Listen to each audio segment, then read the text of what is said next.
হিন্দু ভৈৰৱ ভীষ্মতে ইংৰাজৰ লগত আন্দোলন কৰাৰ দৰে বৰ্তমানো আন্দোলন কৰিয়েই সিহঁতৰ মাজত এজন নেতা হ'ব লাগিব, জাতি আৰু শিক্ষাৰ কাৰণে যুঁজিব লাগিব। বিদেশী মালিকবোৰ গ'ল, কিন্তু দেশীবোৰ আহিল, কিন্তু সিহঁত একেই থাকে।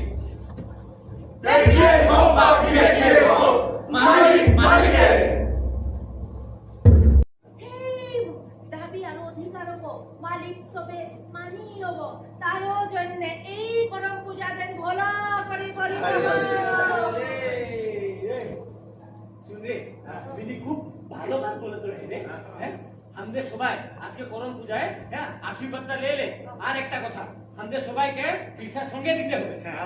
আমাদের দাবিগুলাকে মালিকের সামনে রাখতে হবে, আর পয়সাকে সাহস দিতে হবে।